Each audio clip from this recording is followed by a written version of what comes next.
rabbit hole type of conversation. Yeah, so we we'll just go see through where everything. things go.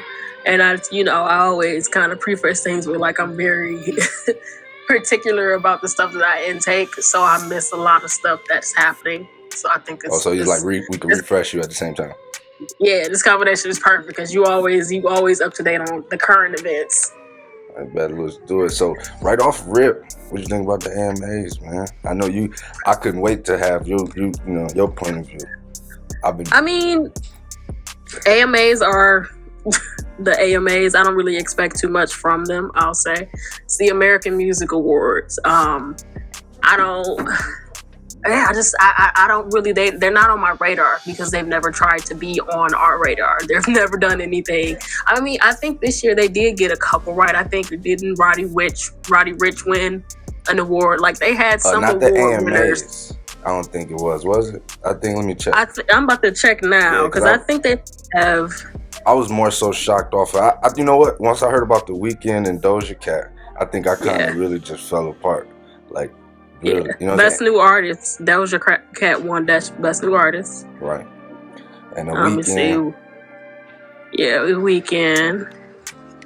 I'm trying to see like if they. I don't really go to them. Yeah. So Roddy Ricch he did win rap hip hop. Rap hip hop artist of the year or album or something. Album. Okay. Well, that was deserving. But that's, you know what I mean? I don't go to them for like the culture. You know what I mean? Like they're so not on my radar. Man, is there anybody we can go to? Say that again? Is there anybody we can go to for the culture for real? Not necessarily. I mean, I do like small platforms like this, you know what I mean? Podcasts. I don't go to any type of music blog, none of that, you know what I mean? When it comes to me and consuming music, I kind of just listen to what I like, you know? So that could be a combination of a lot of different genres, a lot of different artists, you know what I mean? And I tend to be up on a lot of newer acts before they're super popular. You know, like I was listening to SZA and shit way before she was popular. You know, like stuff like that. So I don't really have to go to anybody for music because I actively look for it myself. I'm not looking for somebody else's opinion on like who they think is sweet. That's why I think what's good. As an artist myself, I was saying like, I think it's crazy, man. Just reward shows in general. You know what I'm saying? Like, you know. Your perspective got to be like, this got to be very particular for you. Man, it really, really fucked with me. And then I was showing you that shit, like, I found out, like, maybe like 2-3 years ago that my name was attached to, like, a Grammy. And I was like, what? You know what I'm saying? I had ran into 2-3 years ago. That's some shit you should have known as soon as it happened. Man, and it happened in 2009 from a 2007 recording.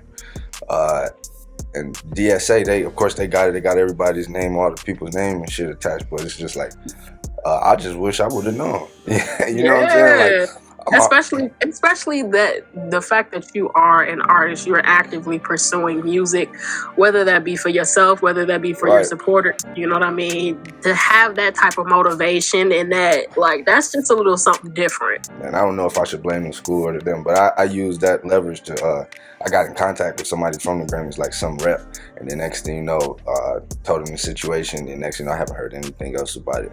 They told me they would get back to me in about 6 weeks, never got back to me. 6 weeks, damn.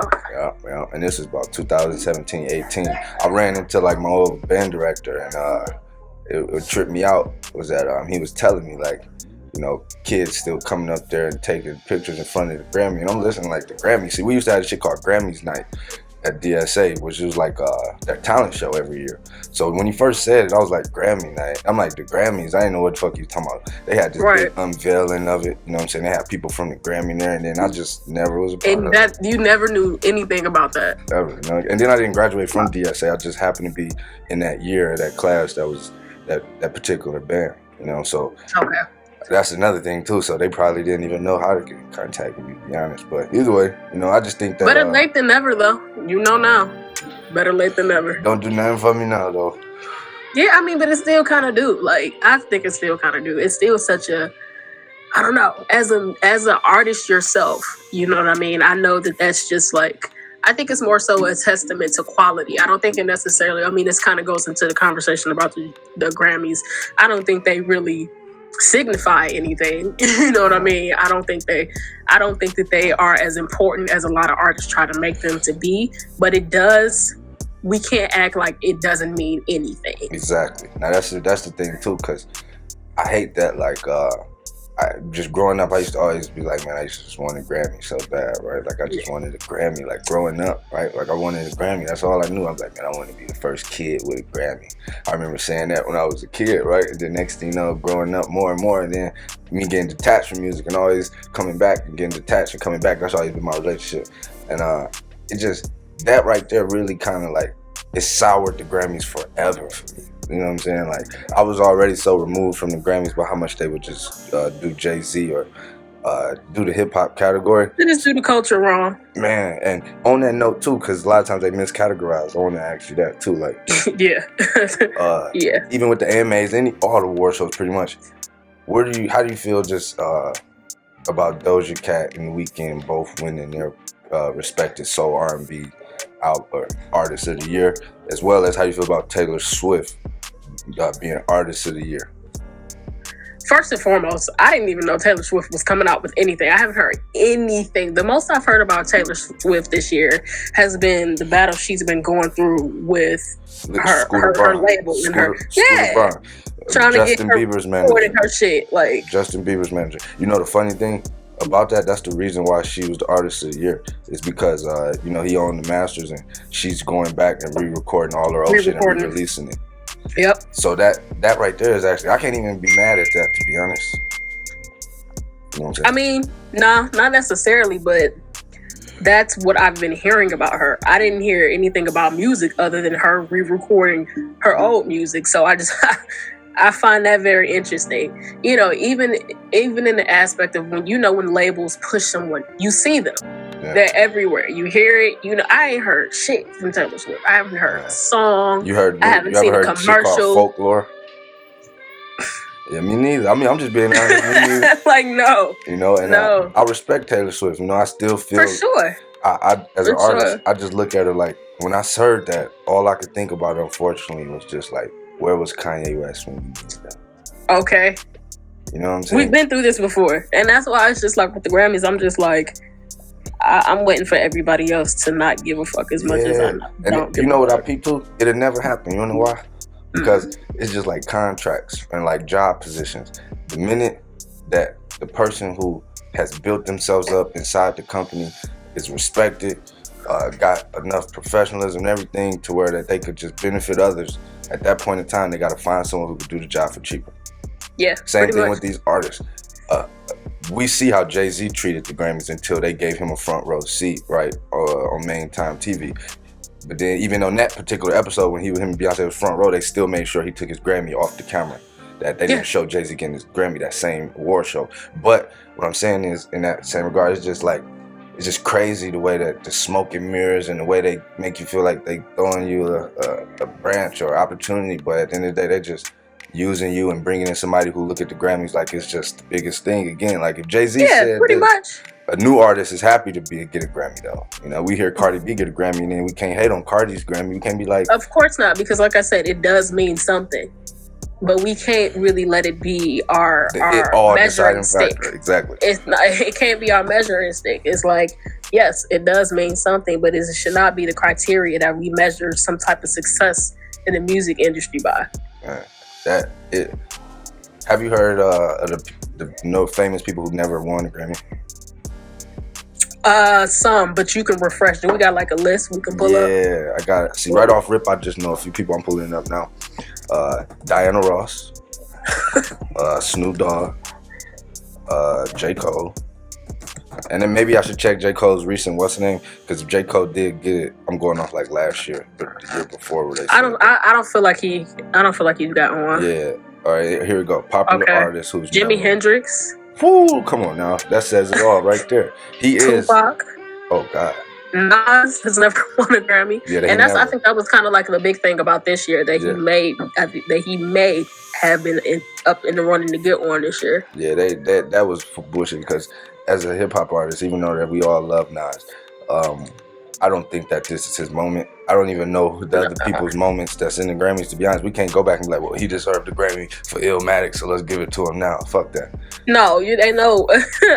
You know what I'm restitution saying? Grammys. We don't. Man, that ain't fair, man. You know what I'm saying? I think that, you know about Jay Electronica? Yeah. You heard about his nomination with his album with Jay-Z off his debut album? What did you think? That was what was that, last year before last? No, it was that album came out? Been last year for him to be I think it was like last year. Yeah, but that was old shit though, wasn't it? For the most part. Nope. It was a lot of... Well, yeah, for him, as far as building, you know, he's been making his debut album for 15 years. Yeah. He went to Africa, he did all this, so the very first album he put out, right, it was featuring Jay-Z. Yeah. After 15 years, I don't know how they moved the goalposts for him, how they kept funneling money into his recording process or whatever. Well, he's like a unicorn in hip hop. You know what I mean? He's definitely like a mythical creature. You know, you hear the name, you know the skill set, but you don't see him too often. You really don't see him too often. Yeah. And the people who know about Jay Electronica, those are like very hip hop heads. Do you? Because I don't.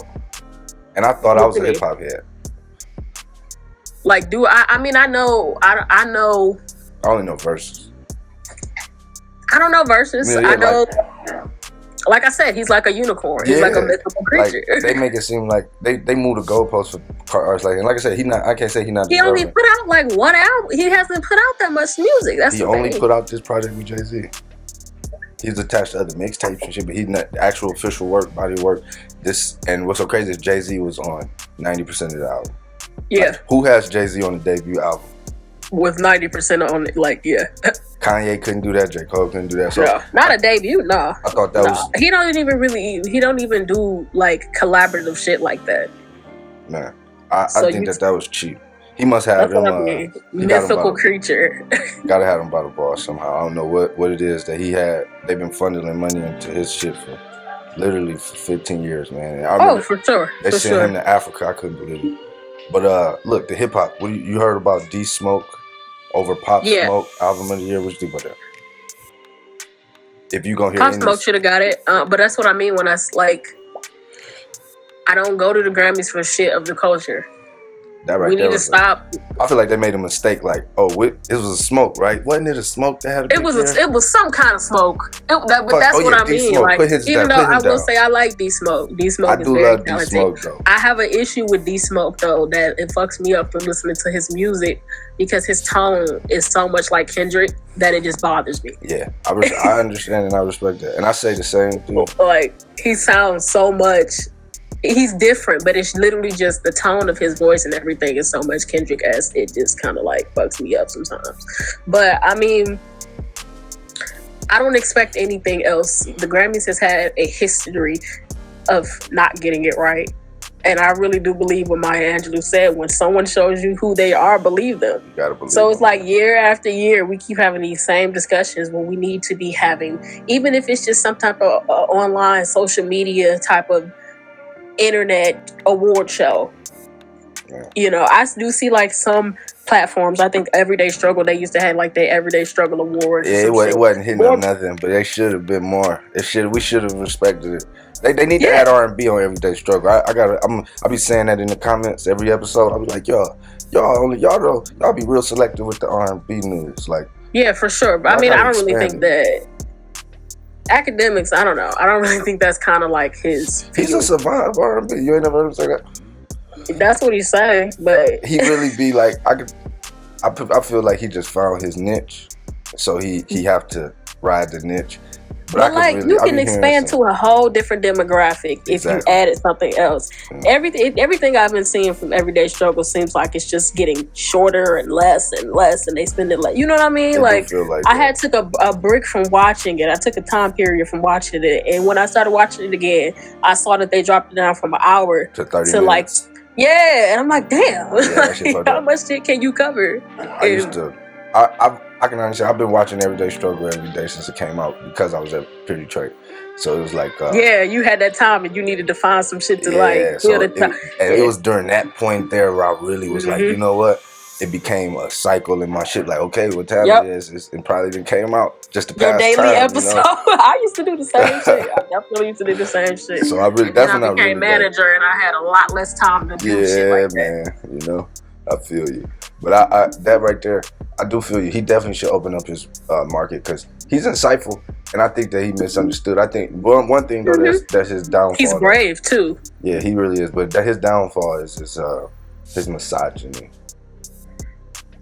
That's his downfall. It's many men's downfall is misogyny. And I'm gonna be a man that call it out. I have to call it out as a man. That's the type of man I am. I call it out with old heads.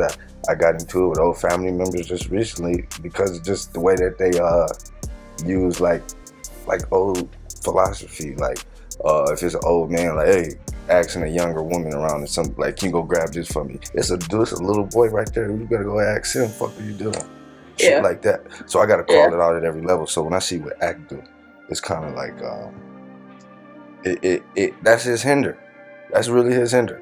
I think that he need to figure out how to tap into a women's base, and he might be too far removed.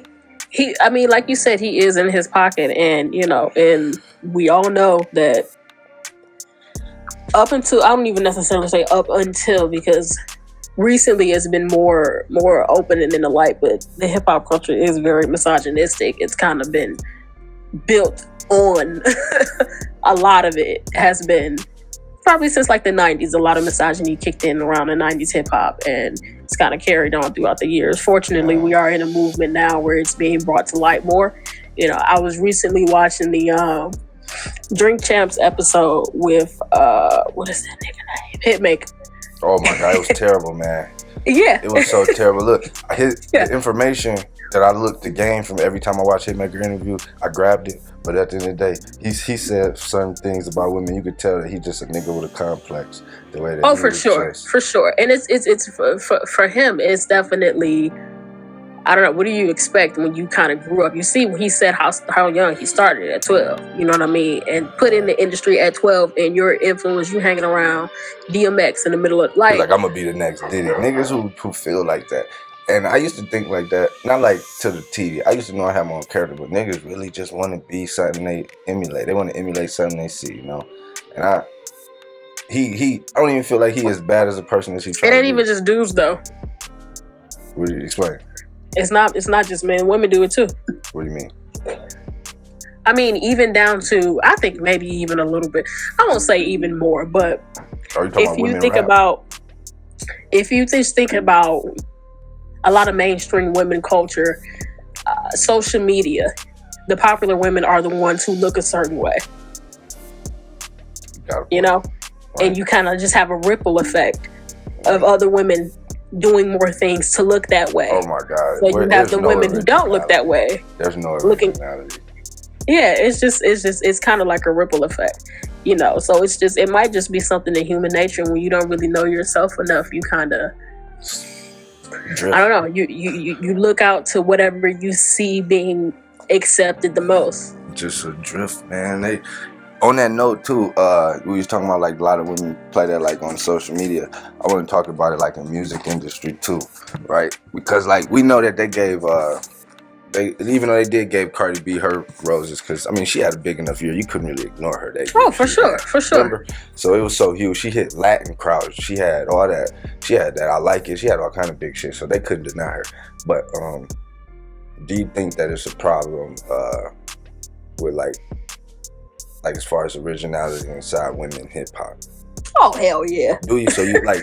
Hell yeah! What do you mean? Hell yeah! What do you mean? I mean, because I'm not trying to say they all sound the same, like Jermaine Dupri. No, they don't all sound the same, right. But a lot of the subject matter is the same. A lot of the stuff, and I will say that's just for the people that we hear mostly about in the mainstream.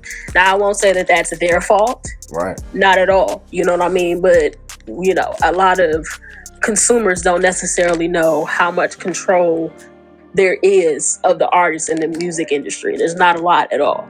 You know what I mean? So it's just a matter of, like I said, the subject matter being the same, the imagery being the same. Yeah. You know what I mean? That shit is. I want to ask you too. We'll get to Meg Thee Stallion. I want to ask you about that because it's such a deep story with that. But even with the artists, because there's so many women artists. Like right now, my particular favorite women rappers, honestly, is Coi Leray. That's Benzino's daughter. Okay. I'm not sure if you heard of her. And honestly, I do like Doja Cat. And I like Doja Cat. I don't mind Doja Cat. Even when she was going through that whole controversy. I'm gonna be honest with you. I'm gonna be honest with you.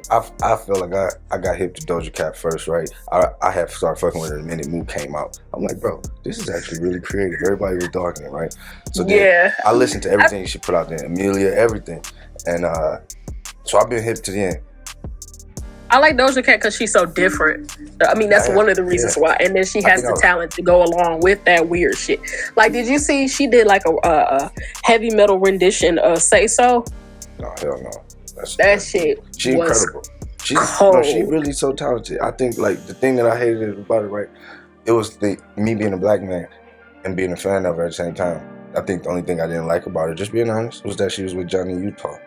And when she got some identity issues, you know what I mean? I'm not even going to even take it there. Me being a black man, I think I was waiting for a reason to be like, you know what, she ain't the one. And so when I found out about that in that chat room shit that she did, yeah, that's what I mean when I say the identity issues, because it's just like to feel that you're black, but to feel that you're not black because of A, B, C, or D, it's like, okay, that's little identity issues. Now, you know, people grow, people change. So I don't hold anybody against shit that they said in the past. You just hit it on the nose. You said the shit about the identity issues. I don't want to switch topics, but while we in this female rap shit, have you heard about the mulatto situation? No. Do you know who Mulatto is? Yes. Okay, so Mulatto, Southern rapper, she had recently been in the news these last 7 days because a couple prominent wig-ticians, or whatever you want to call them, people who do hair, plug their shit, it had been reported that she had ran off with thousands of dollars worth of wigs, right? I'm not being funny. I don't mean to laugh, but and this that shit sound crazy. Yeah, this was a couple years ago, right? So now she's famous and they calling her out. But this the thing, they're calling her shit like the bundle bandit. They're calling her the lace front looter. They're all kind of shit that they're saying, right? So look, in regards to that, she came back and doubled down and was like, still a wig for me, daddy. Posting all this shit like, I don't give a fuck. It got so bad that the ladies ended up posting the screenshots and everything. She ended up going back and forth with fans for days. It was bad for her, right? And one part about it, she said something that was like, bitch, I'm black, blah, blah, blah, blah. And then, so the issue of her name, Mulatto, came into play. Right. So then look, they end up pulling up an interview from DJ Vlad. DJ Vlad reposted the video, his culture vulture ass. The minute this shit was popping a couple days ago, he replayed the video where he got Mulatto saying, you gotta start a pod. I don't identify as being black because I feel like I'm mulatto. I feel like I'm biracial. I don't feel like I'm white or black. I don't identify with either crowd, to be honest. There are reasons why I don't fuck with either crowd. She specifically said that. And so they've been playing that out like people disrespecting her, right? Because like you calling yourself a mulatto, that's like saying a nigga, this and that, right? It was out this world the type of hate that she took. Mind you, she was just trying to double down off stealing the wig and not looking petty.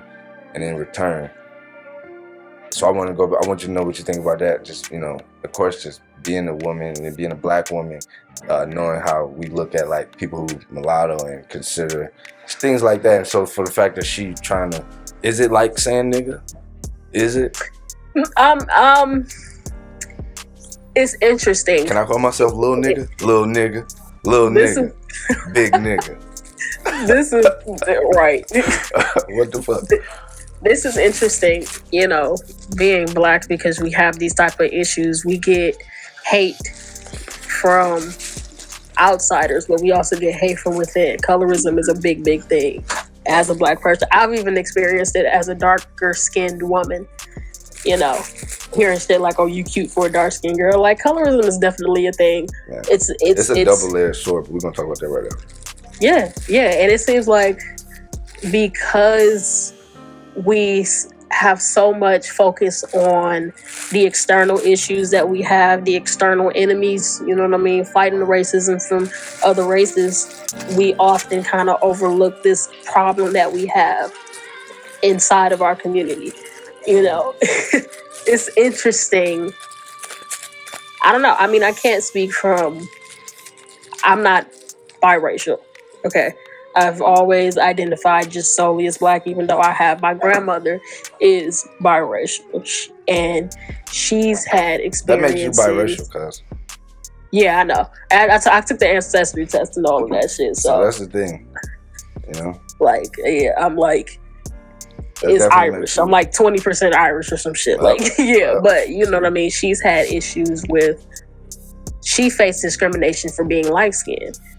Being called high yellow. Man, that's what I'm saying. You know what I mean? But then, of course, it seems like it got to a point where that kind of, those roles kind of flipped, because it seemed like then that skin color seemed to be, the higher tone seemed to be more cherished, you know. And I mean, you can even look at that now in hip-hop culture today. Like, it's still kind of perpetuated to some extent that you want a lighter skin, you want a red bone, you know. I listen to this rapper. You ever heard of Baby Keem? No. Baby Keem, he's a rapper. I think he's affiliated with Kendrick Lamar in some type of way, but he got one song where he say something like, I got a red bone fetish, made my dark skinned bitch jealous, straight to the trash she headed, or some shit like that. You know what I mean? Like, it's definitely. I know a nigga who sound like he said that in a rap. That's some shit. Like, it's definitely like they definitely just be like, how does that make you feel, right? Because it's kind of like, I want to ask personally, because it'd be like, does it make you feel like inclusive, or does it make you feel like, because it to me, as listening to it, it makes him sound retarded, like for a long time. But it's a lot of people, like I've heard numerous stories of rappers saying that they don't want to, and it tends to be darker toned rappers, like saying that they don't want to date darker toned women. Man. Because they don't want their babies to be black, like shit like that. Like, it's wild. Man, the shit's so black, so like, it's all objective. It's self-hatred. It's self-hatred, but it's subjective too, because like, people could say something like that, right? But yet, I've heard darker tone people be like, "Hey man, I'm gonna have some light babies, so they're gonna get somebody light skin, right?" But then they're gonna have some good hair, all this shit, all that. Lighter tone people be like, "I gotta get me somebody with some color. I ain't about to come out with no pale ass motherfucking babies." That's what I mean. We need to really understand to get to the point where it's just like, bro, if you black, you black, like really, and there's just nothing to really like, you know. That's I don't know, man. It's deep. I don't know. It is. And it comes from, it's interesting because it comes from that sense of superiority that they had in the slavery days. You know, the children, the fairest tone children, the fairest tone slaves were in the house. They were house niggas. We know that. We know the history. They got treated a little bit better because they was in the house. They were lighter. They looked a little bit more like the masters. We say that. That's what, if we say that. Did they? And I ain't even copying. Well, I don't know about, because that's the thing. I mean, I would rather be in the house than outside hot and like, to a degree. You know what I mean? What kind of scolding were they subjected to in the house, though? That's true. Because a lot of those, that's how we got a lot of these mixed children, is rape. You know what I'm saying? And then what the kids could have been. So I said it's a double-edged sword. The thing, that's why I feel like Mulatto more lost than anything, because I could sense a lot of that. If she not gonna double down on being like, I'm trying to put on for biracial people, we all the same.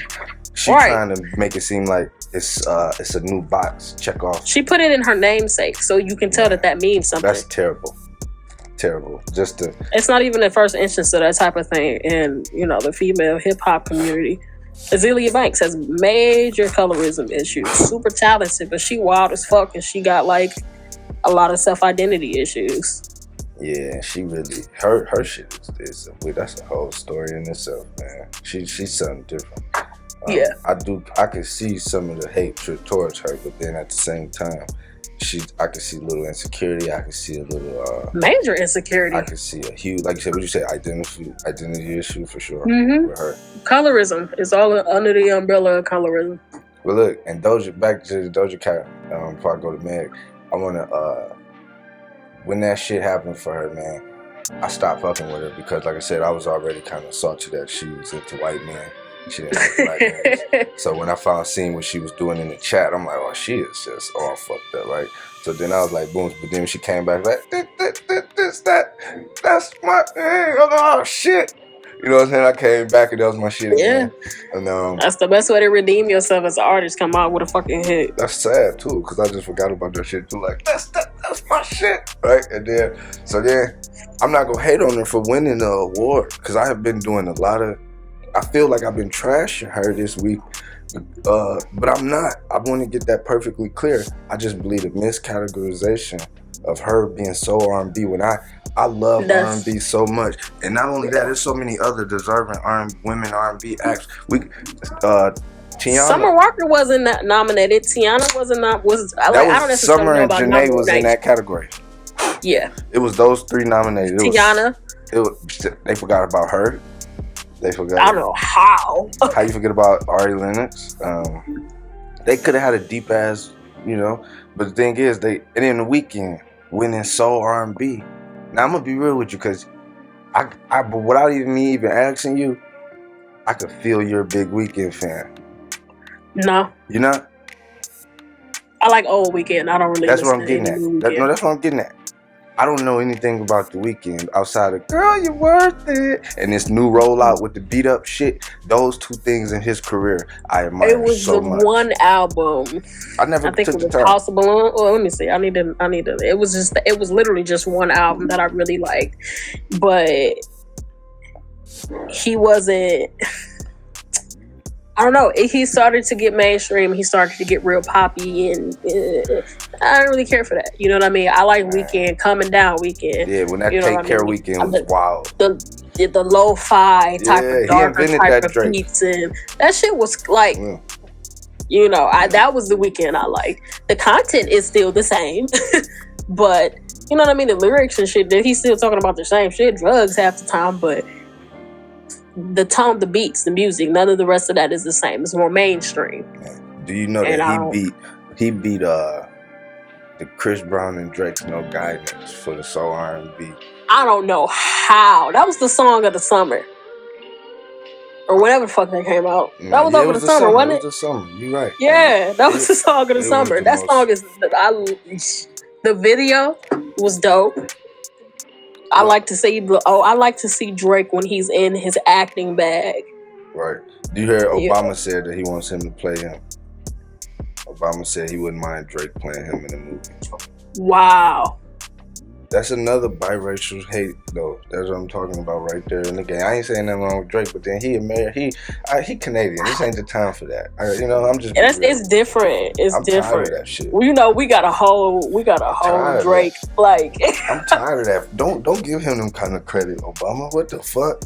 That's what I mean. I'm like, what really? What the fuck would you say that? I've been telling everybody that shit you said about Junior. I wouldn't want it to be Drake. I would want it to be somebody who we don't know. Childish Gambino before it's Drake. I don't give a fuck. For real.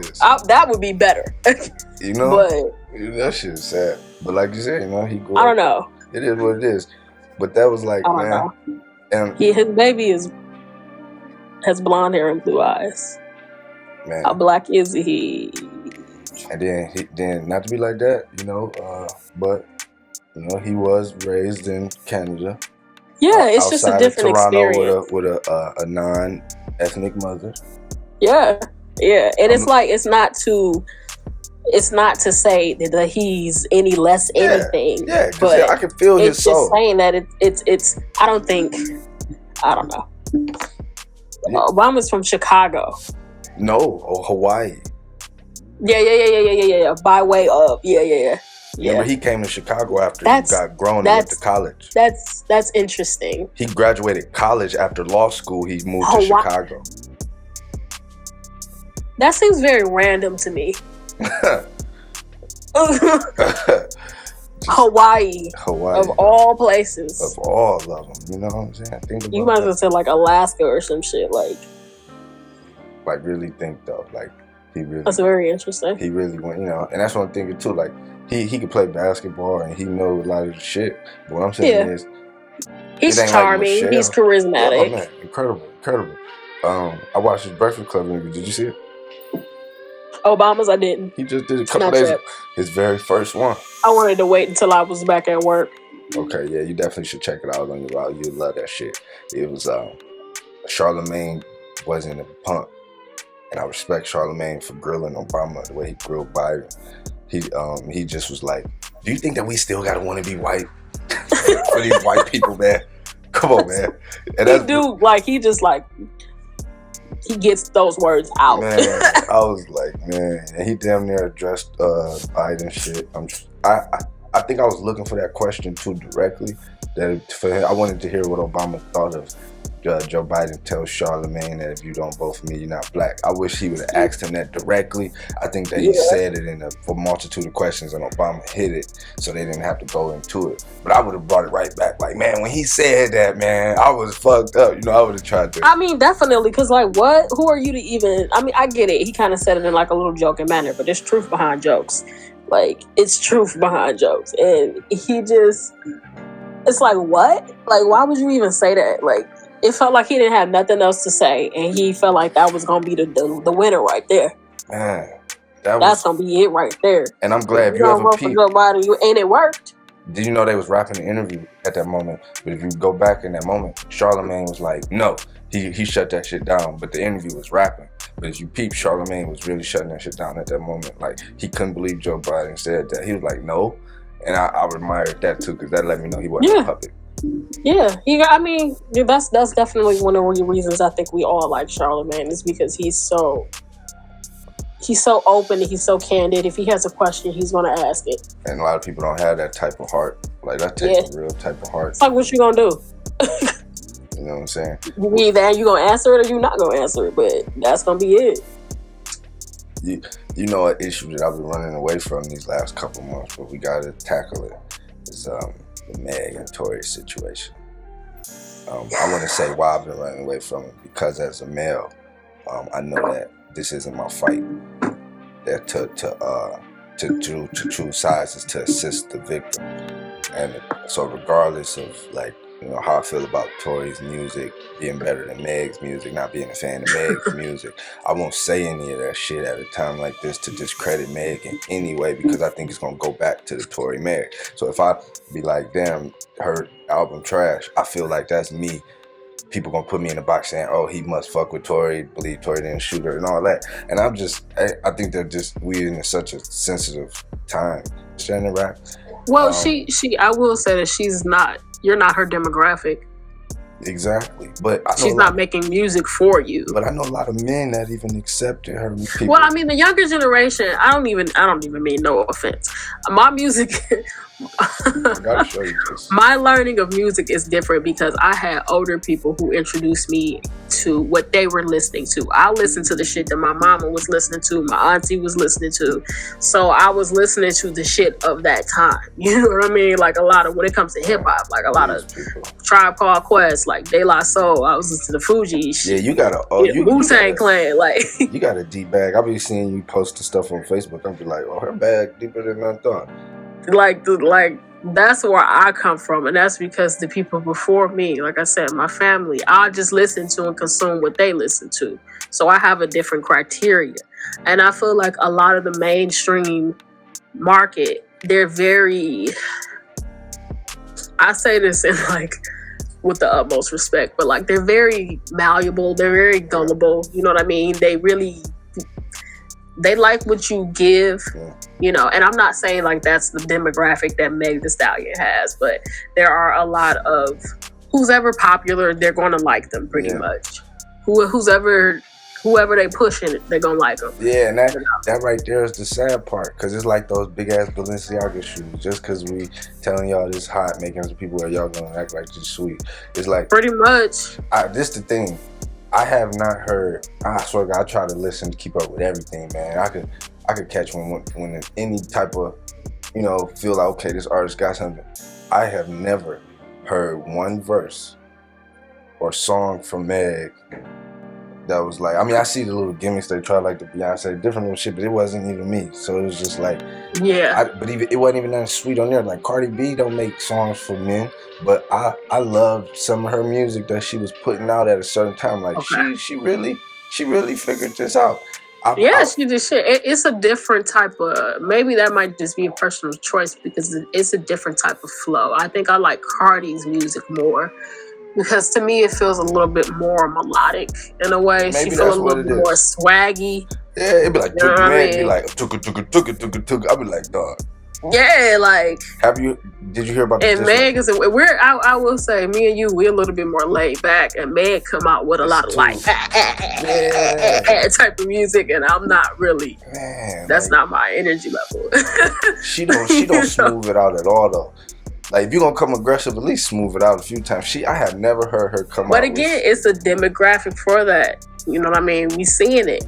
Man. We seeing it. Have you heard the diss record she put out on Tory? I heard the parts I needed to hear. Okay. And I think here lately, a couple days ago, in fact, I saw on Shade Room, her best friend came back with a retort. And did you hear it? I heard the parts I needed to hear. All right. I like hers better. I still think that they rap kind of the same, but it still is like. Yeah. But I think I liked it the Tupac beat. This was popular. I like to hit 'em up beat better than Who Shot Your Beat. So I think that's what it came down to with me. So I liked it, her friend's diss record. What do you think about the shit her friend said as it relates to the Tory situation? Whether or not she's telling the truth or not is one thing. It's hard to say that she not like clout chasing though. Right. It's hard to say that, that she not. But I don't know if that's what really happened, if that's their truth, that Meg was involved with somebody else behind her back. I don't know. That's their business. But it's. I would expect her to have some type of retaliation, especially when Meg put out her feelings and how she felt about it, and the instance with her siding with Tory, if that's the truth, But it's just like. More than anything, I hope that Meg don't say anything else back. Because it's just like, ain't no point. Ain't no point to that. Man, one thing that's deep too, the more that time go past in this situation, the more that I'm starting to look at. It's not even about taking sides. The more that I'm looking at all three of them, as if they was all sniffing the same pack that night. Yeah, it's just that I'm starting to look at all three of them crazy. This shit weird. No one more than the other, I can say at this point. I'm really just waiting to hear the court proceedings. I'm not waiting for anything else. I'm kind of tired of all of this other extra shit around it. I'm just ready to see. It's getting more question mark. Like, I'm so tired of it. Did the driver shoot it? That's how I'm feeling after this. But for real, was it a trained assassin from Japan who crept in the rear and what? Man, this is too much. If the gun just accidentally went off and Meg shot herself, can y'all just say that? Meg can say that, and that's fine. But even I'm just waiting for the court proceedings. You know what I mean? If she is a victim, I do sympathize with her because that's some crazy shit to go through. Especially, it's traumatizing. I'm just ready to hear the fucking court proceedings. Can I ask you something? What do you think about this? This might be a little conspiracy-ish, but do you think that there's a possibility that this entire thing was fabricated to boost her notoriety because her music wasn't just as hardest? I always leave the option for that, I'll say. But from my perspective, everything I was seeing from her, she was on an incline already. You think so? Yeah. Because I'm not familiar.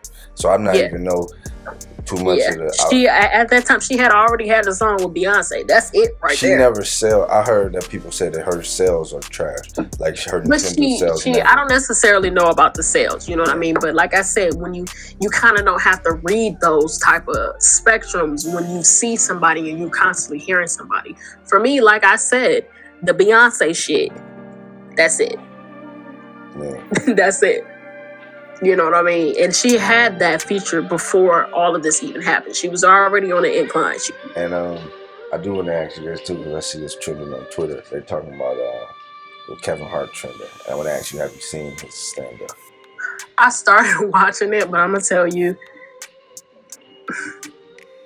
it wasn't funny to me, and it didn't keep my attention. So I probably turned it off within the first 10 minutes of it, to be honest with you. Ooh, I watched it in its entirety just so I could say that I've received it. But at the end of the day, do you know why he trended today? No. All right, because that's gonna be like the theme of this podcast, like you knowing all this shit, and me just be like, nope, I don't know about it. That's so cool. You about to get my first response to all of this shit. That's perfect. That's perfect. So look, mind you, last week he dropped Zero Fucks Given. Immediately, Cat Williams put out this video in his dark ass living room with the glass. I love Cat Williams. You seen it, right? And he was just dogging him, saying that, if I did a comedy special in my living room, it's gonna really be my living room. He said, "Was those your friends? Was that your production staff? I was wondering who those people were in the audience." He said all that, right? Cat Williams. So then Kevin Hart, he take it to ground media the way Tekashi promoted his last album. He doing all these internet shows. He doing different shits. It was are you familiar with the Clubhouse app? Yeah. Yeah. It's a app that's pretty much not available to the public yet, but like all of you can get it if you have if you get sent the invitation, pretty much. Yeah. So look, he was on the Clubhouse app earlier today, right? The title of the convo or the party was called "Kevin Hart Isn't Funny," and boom, here comes Kevin Hart, right? So my thing. I will say, I didn't watch the comedy special, but I did watch his interview that he did with The Breakfast Club. And before you go into the story, I want to preface this by saying that his whole theme of this entire thing was him not giving a fuck. Obviously, he trying to portray this shit so much that he named his comedy special this to make you think like he's just going to be saying some real risque shit. For real. You know, but he ended The Breakfast Club shit saying like, if the people like it, good. If not, good. Like, he was really trying to portray a nonchalant, I don't give a damn either way. So we gonna go ahead and let. It's clear that he took a bag for this, and he didn't give a fuck. Right? But look, I like Kevin Hart. I think he's a hard worker. I do too. I just feel like what's happening to him is the Tyler Perry effect, and he's allowing it to happen. I believe that whoever he's consulting with him, he not listening to him enough, or he feel like he's doing everything himself, or the Red Cup boys ain't got enough leeway on his decisions, or whatever the fuck it is that he not using. He not reaching out to real writers and real comics at this point in his career that could keep him funny, and up and coming writers that could keep him grounded, even though that he's living a different life. He want to keep saying, I live a different life. That's what I want to talk about. I want to talk about my kids and brick oven pizza. I'm like, bro, fuck. That's fine, bro. Fuck brick oven pizza, bro. If you told me to come to the crib, you got brick oven pizza, I'd be like, what? You might as well be like, we barbecuing. Fuck it, I'm there.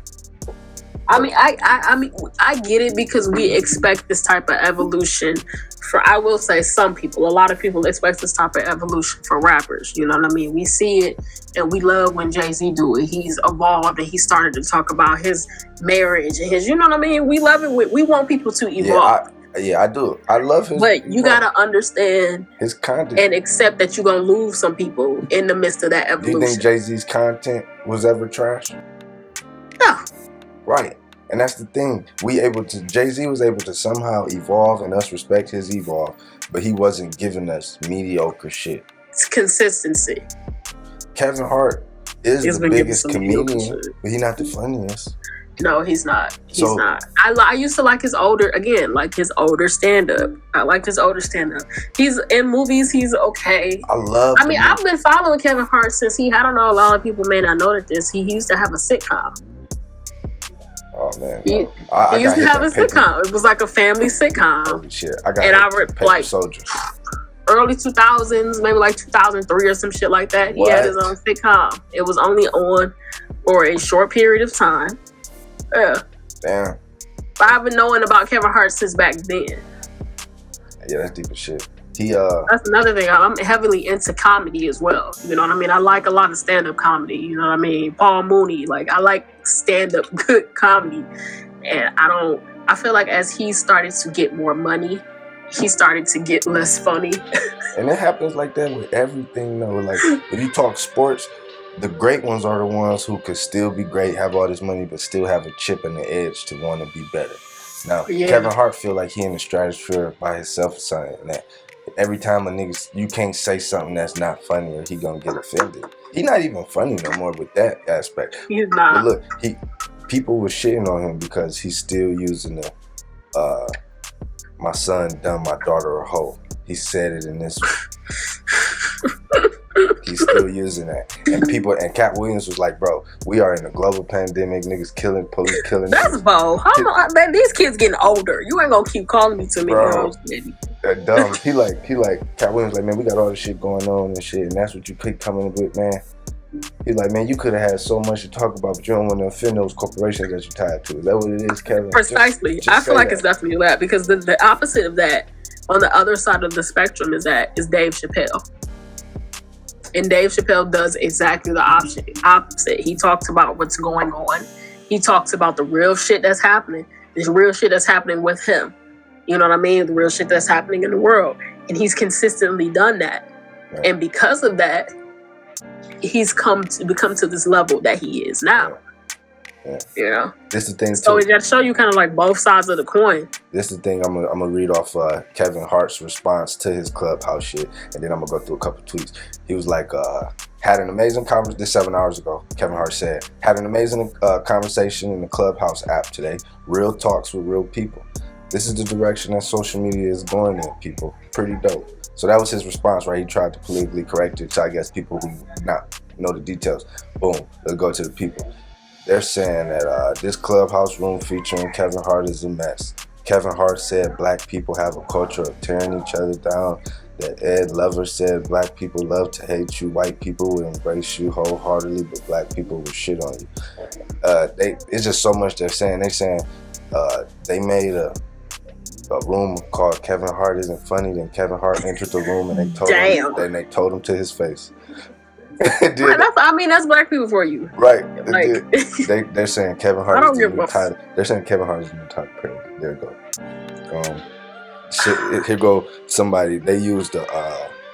You remember? But I mean, it's just like I don't know. Like, what do you expect? I feel like it's a double-edged sword, because after you get the thing that black people like about a lot of our culture creators, whatever genre, whatever field that may be, is the fact that they relate to us. They understand the things that we go through, and that's the majority of us. Yeah. You know what I mean? It's relatable. Yeah. But you have to understand that the more money that you get, the more notoriety that you get in that field, the more of that you get, the less relatable you are to us down here, I'll say. You know what I mean? Us common, everyday people. Man, we don't have this money. We don't have this lifestyle that you're now living. Give away game. That's the way we respect the Jay-Z. If not, we ain't gonna care about you and your brick oven pizza. We ain't gonna. That's what I mean. Like your How am I supposed to? A lot of the white people, I won't even say a lot, but there is the large demographic of the white people who have that or similar lifestyles to that. So of course they're gonna find this shit funny. But I can't. Did you you're in your big mansion, bro? Like I don't deny that may have been his house. He's rich as fuck. Why wouldn't it have been his house? Right. Kevin Hart Cat Williams shit on like he had an inside scoop. Because the minute Cat Williams said that, then it took off. People was like, they started pointing out people in the audience that work for the Heartbeat Productions or something. Yeah, well, of course he had to fill his fucking audience. I don't even that's not a big deal to me. I know, but he just was like, he promoted it differently. He promoted That's not a big deal. He promoted it as if it was a selective thing. People had a chance to come into his house during this COVID shit as long as it was screened, and then come to find out it was the majority of the shit is where they getting off. They coming off. So he just, like I said, I don't mind. That makes most sense. Like I'm gonna have my close, intimate family, and they slipping a little sparse in the back. Let me call some people from fucking food. Come fill up the back of the row. You get a free show. Like that's not a big deal to me at all. What's the big? It's the content that's most important, and it doesn't seem like the content of this particular stand-up was really hitting with the culture. Right. Look, I want to show you because this tweet they using Kerry Washington from Little Fires Everywhere when she was at the dinner table, and she was like, right. I don't know if you know the tweet, but she looked like you motherfucker, but she trying to keep I love Kerry Washington. So look, she done gave us some classic faces. It say, so you mean to tell me Kevin Hart was on Clubhouse calling all black women in the chat hoes, doubling down on slut shaming his 15-year-old daughter, talking over and gaslighting black women, defending R. Kelly and Bill Cosby, letting other men threaten black women. That's where they running away with it right now. And then somebody else right after that it shows a picture of a concept of us living in the future with cars flying, and it says society if Kevin Hart gave up on comedy. And the next one right after that says Kevin Hart was funny until Dave Chappelle came back. God damn. I would like to see a little proof of that. Like, can we get like some years when Dave kind of popped back up? I don't even necessarily, I don't know. Like I said, I really do think it's a matter of, if you know anything about comedy, you know that all of that, I mean, a lot of it, like music, art imitates real life. You know what I mean? And a lot of times comedians are pulling from real life situations, the shit that they're going through every day, the shit that's happening that they're seeing around them. You know, and like I said, if you're not engrossed in that life anymore, like, how can you connect with me if you're not living it? Yeah, I don't know. Like, so you gonna keep pulling from old shit that you hit before? Who do you think is funny? I mean, like, who are your top 5 coming? Not like, don't try to think like, okay, I'm talking about right now. Who all time, or like, fuck all that. Like right now, who do you 5 people that if they make some content, you're gonna go look at it because you think they're kind of funny? Well, of course, we'll say Dave Chappelle, of course, but that's like a given. Okay. Second, I will say, I actually think Andrew Schultz is funny. Okay, from Brilliant Idiots and MTV. Andrew Schultz is very funny, and I will say, he of course has his misogynistic side. That's the thing, it's weird to be a woman, because it's like, I do enjoy a lot of untypical women-like stuff. Like I said, I love hip-hop a lot. I love comedy, video games, shit like that, and that's not stuff you would really find a lot of women in. But Andrew was very misogynistic at times. I don't necessarily know if it's for comedy, but sometimes it feels like it's a little bit of what he believes in. But, you know, whatever. But I do feel like he's pretty funny. I will say, I find like a lot of comedy that I enjoy, I'm finding on Instagram. So that could be like up-and-coming people.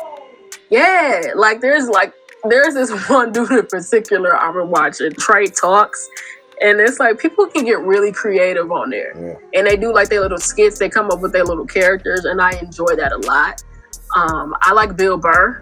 I think Bill Burr is pretty funny. I like a lot of like older comedians. That's the thing. Yeah. I don't really know too many newer. Incidentally enough, last year in like January through probably like March, I was doing some videos for this comedy club. I was recording their shit.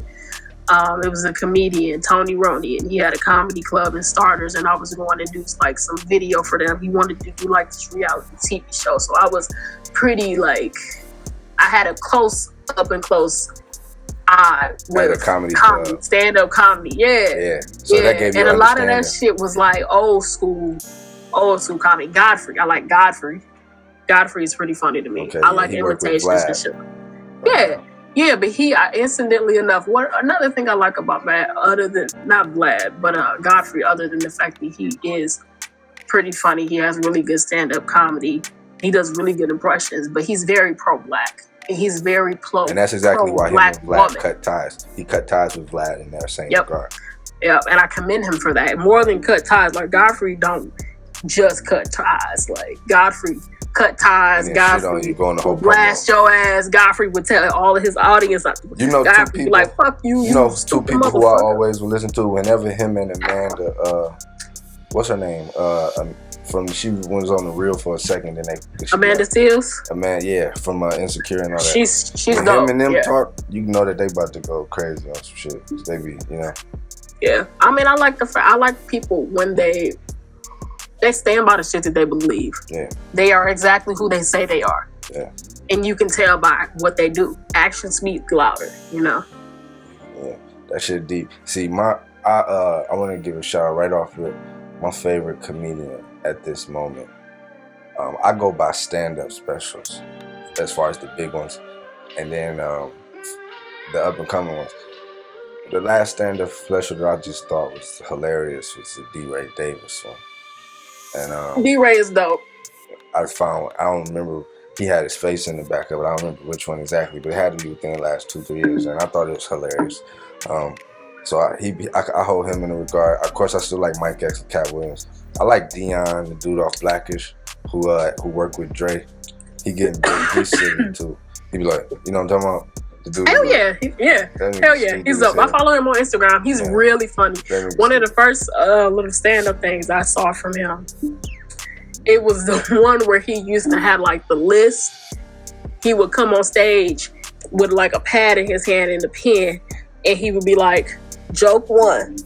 And he would do the joke and shit. And people would laugh. And then based on the audience reaction, he'll be like, a check, or he'll scratch it off. If they like thought it was trash. He know how he'd take them. If they don't like it, he'd find something funny, and they're like, okay. Y'all but like that was like a part of his bit. That's was him using this fucking notepad. That's creative as fuck. And he's real funny. Have you ever heard of Corporate spelled with a K? Deon Cole, that's his name. Deon Cole. Corporate? Yeah, Corporate. No, I don't think I've heard of him. Corporate is from Chicago, right? And he got a series on YouTube called Chicago People Be Like. Huge. Been going on for years, right? We can relate to it because we're from Detroit. It mirrors Detroit so incredible in the jokes. And the thing about him was, as ignorant and ratchet that it gets in certain times, every last thing is about a message. It has a positive message underlying in his comedy. So he might show niggas shooting at niggas. He make it funny, he make it sad, but it always has a message, right? That's the one thing I really fuck with him. You should really check it out. It's called Chicago Be Like. He be saying shit like, oh God. He got like a few different ways. Shit, yeah. The way he talk. I don't know if you ever seen it. It was like, I remember when that was pretty popular. The Be Like videos. You know what I mean? They'd be like, a certain area, a certain city be like, black women be like. His is really still going crazy. Chicago Be like. Moms be like, black moms be like, I like a dude named Jack Gang. I'm sure he's from down south because of the accent. Not sure where. But he be making videos. So, I like those up and coming internet people. I'm not really a fan of 285 South. I respect all of them individually. I agree with you on that. They comedy. Maybe they just not for us. Yeah, they comedy that I be trying to watch it, and I be like, I like their barbershop podcast better than I liked that stand up shit on Facebook. Yeah, it's just kind of like, I appreciate the whole art of just roasting. But I don't want to sit there and watch that for a fucking 30 minutes. Like, I don't want to watch it for an entire show. Yeah, that's cool for like maybe 5 minutes or so. Yeah, that's it's not for me. But that don't mean that it's not good. That lets you know you're a professional at your taste right now, because the majority of people consuming music, they like the simple shit, like movies, right? Me personally, I know that I have to do movies and film because I cannot watch a good ass movie or film no more to save my life. You kind of critique it and you digest it a little bit differently. Like, man, you consume it differently. And I can't even go back and watch one of the movies that I love because either I know the ending or I've seen it too many times. So it's like, fuck.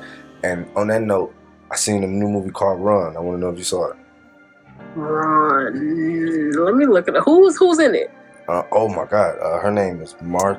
The lady that played.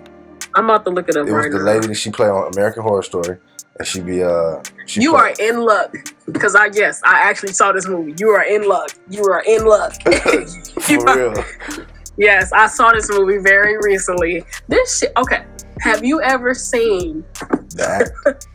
Have you? Yeah. Yes, sir. That shit was that clever. Did you see the documentary, Mommy Dearie?